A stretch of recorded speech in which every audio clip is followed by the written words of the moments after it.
Probably the biggest news here in the United States today is the breaking news that we have been hacked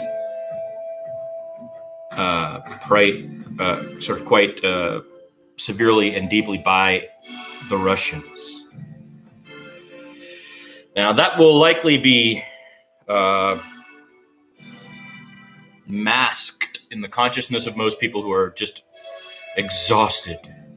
The fatigue from the election and from COVID are culminating into two things. One is a feeling of hope about the vaccines, guarded hope about the vaccines, and finality, one way or another. Just, I don't care anymore, just one way or the other, decide this election thing, if you will, in the mind of the undecided. And confirmation for the Biden-Harris ticket and conclusion for the GOP. It's got to be. I mean, just letting Trump do this so he could make $200 million for himself, that's what just happened. Trump said, I can just keep saying this stuff. What do you mean? Why would I stop? No, I won't ever concede. No, I'll always, because it makes him money to do it. You know, it's an unbelievable scam that he's achieving here. Scale of the scam is massive because it incorporates things that go from before the actual time of the presidency. I feel very confident this is a man who got in so he could use however much time he had in the White House to profit for himself and those around him, handing out in his deal-making way opportunities with no consideration for, any ethical, social, or even moral concerns, purely capitalized and for himself. So the fact that he made $200 million by pushing this thing this long should be the thing that we look at. How is that possible?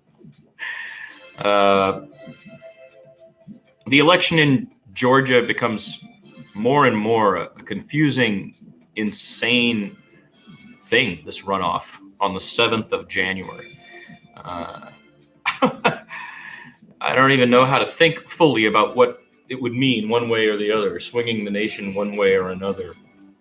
I do know that the Biden-Harris ticket has not been progressive and shamefully has basically turned its back once again on the Progressive Party, which brings us to the point that I've been making on Twitter. We have no opposition party. The Democratic Party is the weakest opposition party in the history of opposition parties. From 2000 to 2020, from 2000 to 2020, the Democratic Party of the United States is the weakest party ever. That's why some people can get away with saying they're the same, because they're funded by the same people, huge money and huge corporations, and the difference for the vast majority on major issues, from Medicare for all, single payer, being eliminated from the dialogue by these clowns, to those are two different things. Obviously, I know I'm making the point that things that are eliminated from discourse by this hugely corporate Democratic Party leaves us with the following statement, which is unbelievable. We have no opposition party. Our opposition party is Bernie Sanders. Our opposition party is one guy, pretty old guy. That's our opposition party. So progressives who lent their energy to this, after the Electoral College votes today, if things go as they are supposed to go, and everything is, except for Trump, he's going to continue doing what he does. If we as a nation are moving forward, I'd like to be clear that you can't just keep doing this and not expect severe backlash. The Democratic Party must learn how to communicate with progressives. It is embarrassing the way you've held a smug and esoteric language as a means of distancing yourself from values that are for the good of all people.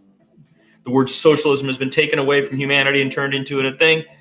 So you just threw out all the socialists. That makes no sense. And I really hope that